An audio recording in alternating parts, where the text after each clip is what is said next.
Hey y'all, welcome back to another episode of Ink and Overalls. I'm Dedra, and I'm so glad that you could join me today. If it's your first time here, I hope that you'll subscribe, like, comment, all the things. I appreciate it so much. And if you're back joining us and you've been here before, thank you so much for thanks for coming back. Thanks for joining in. And I just appreciate your time. I know it's precious. And I really appreciate the fact that you let me just spend some of my time talking to you about something that is really near and dear to my heart, which is homesteading. And as the spring gets kicked off, we're going to learn so much together. We're going to have a great time. And just know that your support is very appreciated. So let's jump into today's episode real quick. I've got some really fun stuff coming around the bend. I've got an episode about herbs that I want to work on very soon to get you guys started if you're interested in like medicinal herbs and culinary herbs. I'm going to kind of run down my favorite like top 7-ish herbs in a future episode very soon and talk to you about how you can utilize those both in the kitchen and for medicinal purposes and walk you through some things. I'm really excited about that, but I have to give it a little bit of time because I got to get some things together. So in the meantime, I wanted to share this real quick because I feel like it's also very timely, and that's something that I had a question come to me a while back about reducing your ecological footprint on your homestead. And so I thought this would be a great chance to dive into that because this is the time of year that a lot of us find ourselves making those garden center runs, making those home improvement, runs, and really trying to fix our places up, optimize our things. Some of us have new animals we're bringing in. We may be building new gardens. We may be building greenhouses. Who knows? But whatever it is, 'tis the season, or we're right on the cusp of the season to do all those things and plan. And I want to talk about some ways that we can not fall into consumerism during that time, and we can improve our homesteads. We can make our visions happen in ways that can also be quite friendly, both to our planet and in the process of things, the way it turns out. Very frugal options as well. So I'm going to go ahead and say, if you're hearing a small buzzing, I hope that it's good enough that I can still play this video. I'm not sure. But my son's 3D printer is running, and usually I get him to pause it for me, but he's not home right now, and I don't want to mess anything up. And so it makes kind of a buzzing noise whenever it's running, but it's the room I'm recording in is where it is. So if you hear that little noise there, that's what that is. I just hope that this is still usable audio whenever we're said and done. Okay, so anyway. Spring is here. Homestead planning is or will soon be in full swing. And as homesteaders, we do like to think of ourselves as being mindful of the earth and all that goes with that, because we are the growers, we're the nurturers, right? We like to think of ourselves as being resourceful. We like to think of ourselves as people who try to be prepared, try to make do and mend, type mentality. Usually we're the ones who leave the fallen leaves on the ground instead of worrying about them, and let Mother Nature cover herself, because we know that it makes the earth better. But homesteading does not come without its own temptations in the world of consumerism. And that, of course, I talk about consumerism, not that that's totally what this episode is about, but because we all know that in turn creates waste a lot of times. And so we want usable systems, we want beautiful spaces, and sometimes we can be fooled into thinking that we need certain material items in order to fulfill those ideals. So, in my opinion, that's where the ecological, for lack of a better word, impact that the homestead has can be altered by being resourceful and really taking a look at what we need versus what we want. Okay, let me explain myself. Obviously, things like, fuel waste, carbon footprint when it comes to, do you travel back and forth? Where do you bring in your feed from? All of those things. And I'm going to touch lightly on some of those things.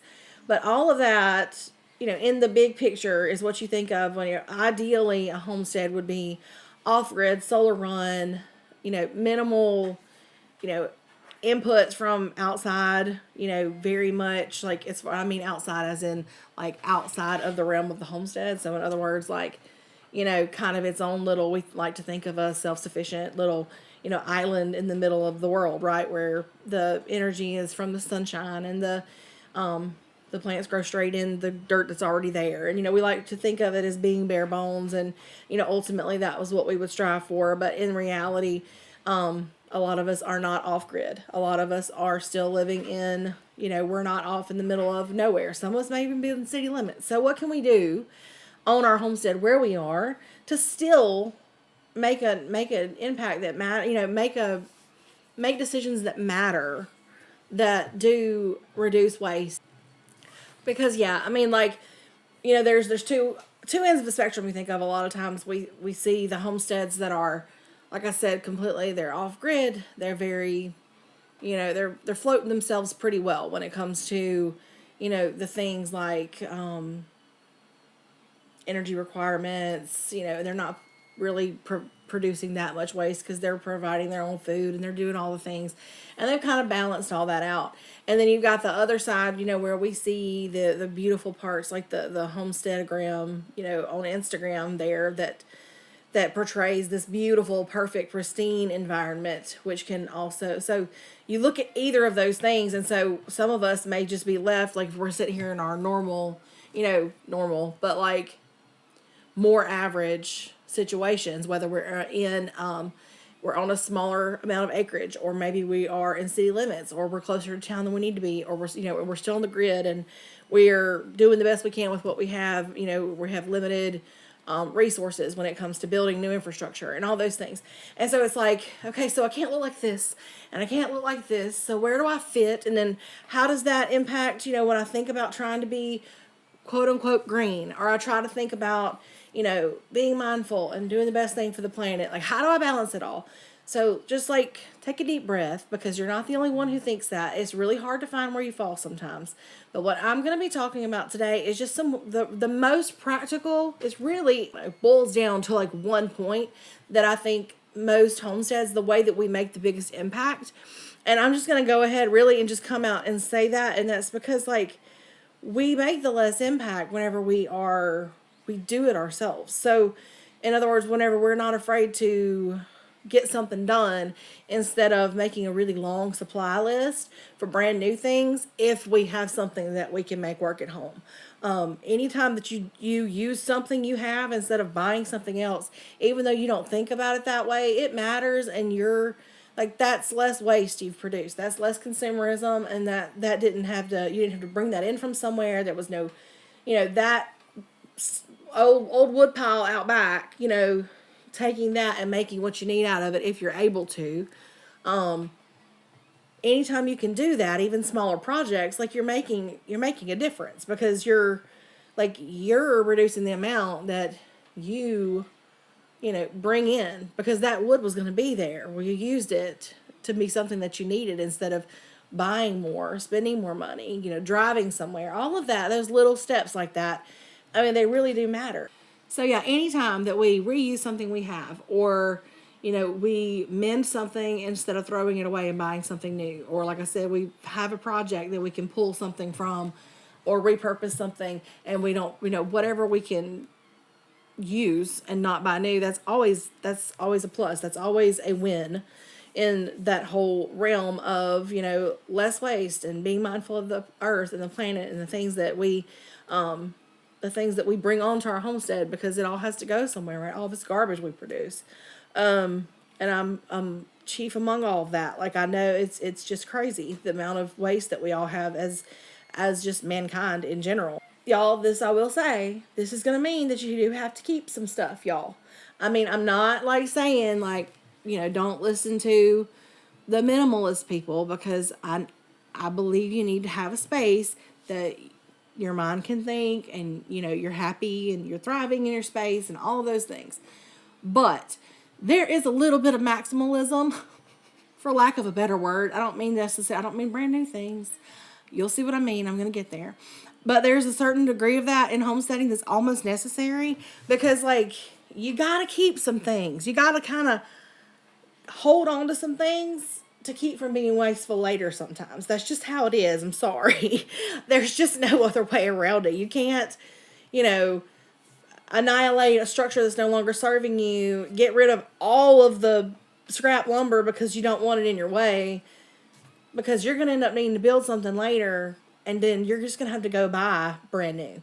Because, like, if you're going to homestead, you're going to be in it, you're always going to be making something, doing something, changing something.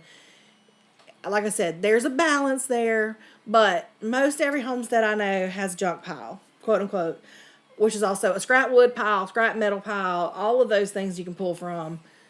That just is what it is. Like I said, unless you do have, unlimited funds and you want to buy all the things brand new, not being afraid to repurpose and holding on to some stuff, kind of eyeballing things and thinking I might can use that later.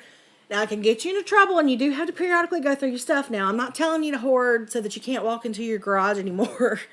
But from a homesteader to a homesteader, or to someone who's thinking of being one or whatever, sometimes you just got to hold on to those things, guys. I'm sorry, it is what it is.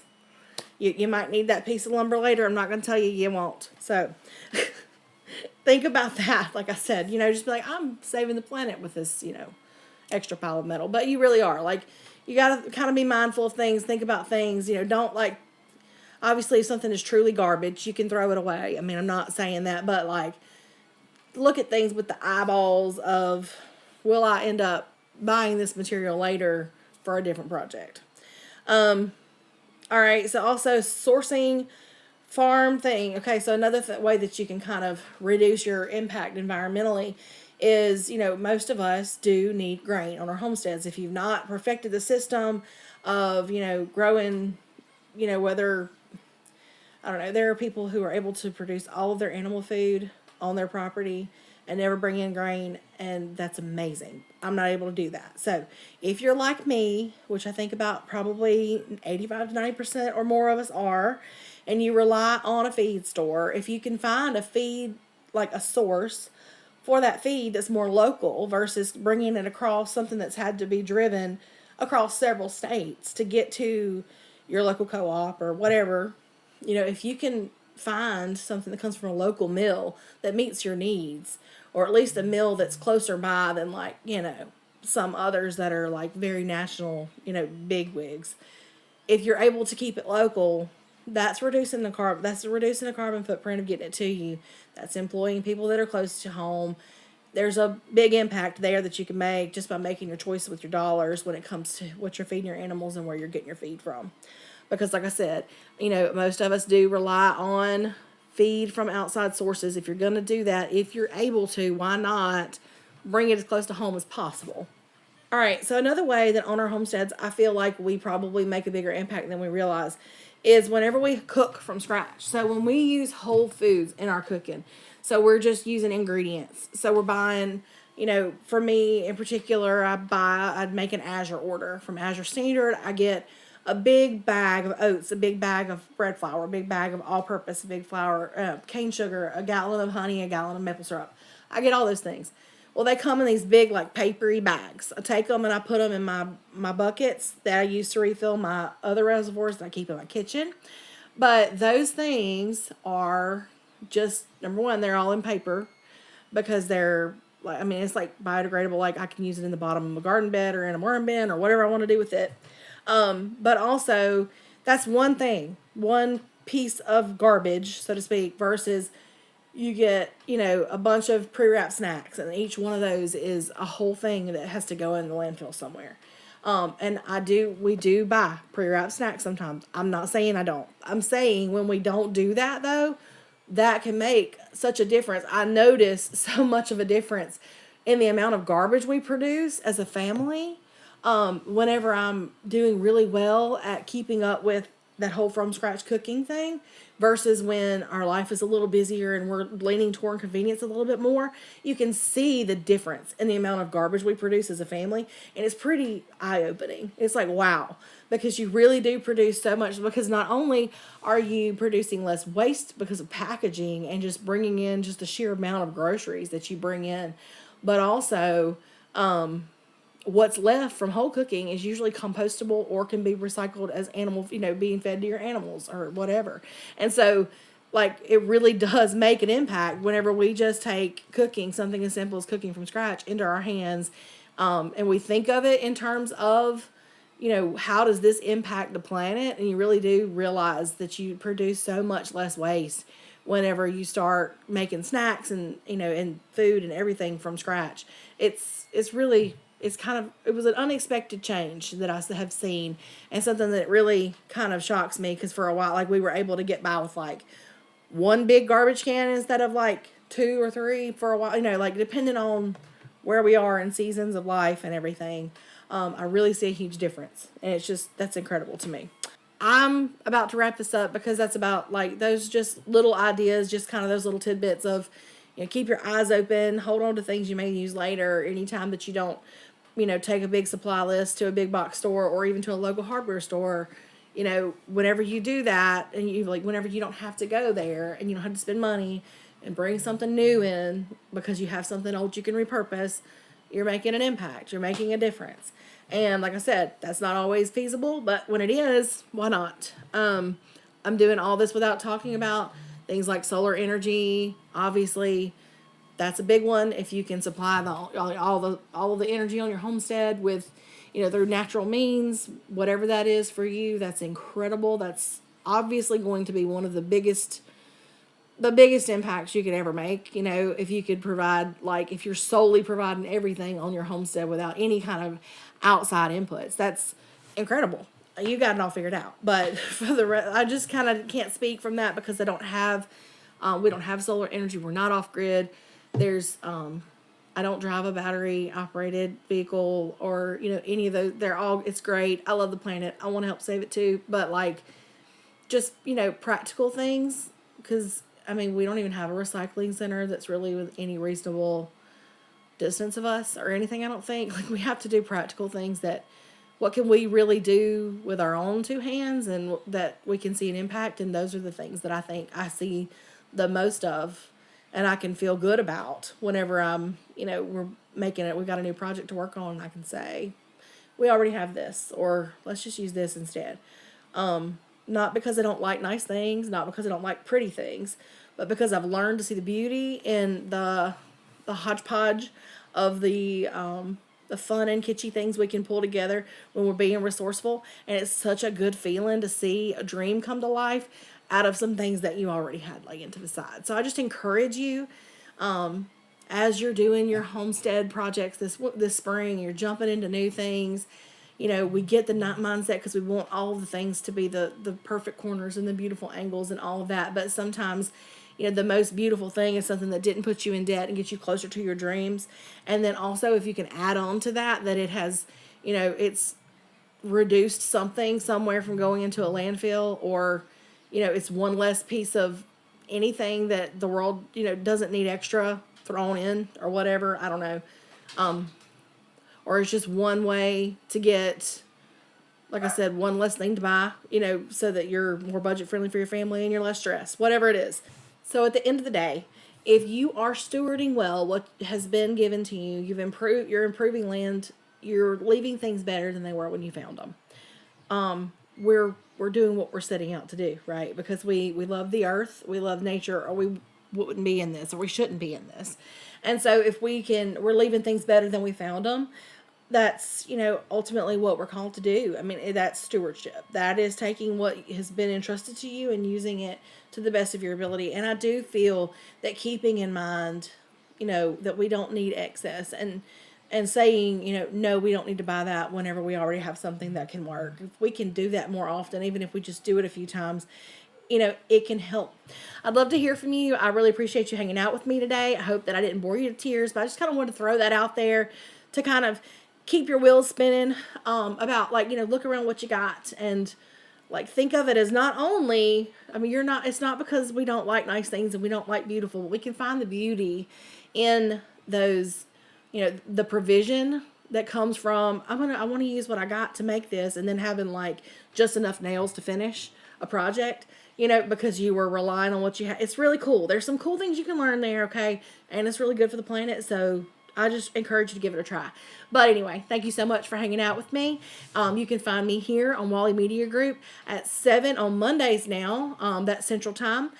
And Streamwater Farm on social media across the board: TikTok, Facebook, Instagram. TikTok may not exist by the time this actually comes out. I don't know. But anyway, I have like 3 followers, so it doesn't matter. So until next time, I hope you'll find the beauty wherever you are, and I'll talk to you later. Thanks. Bye.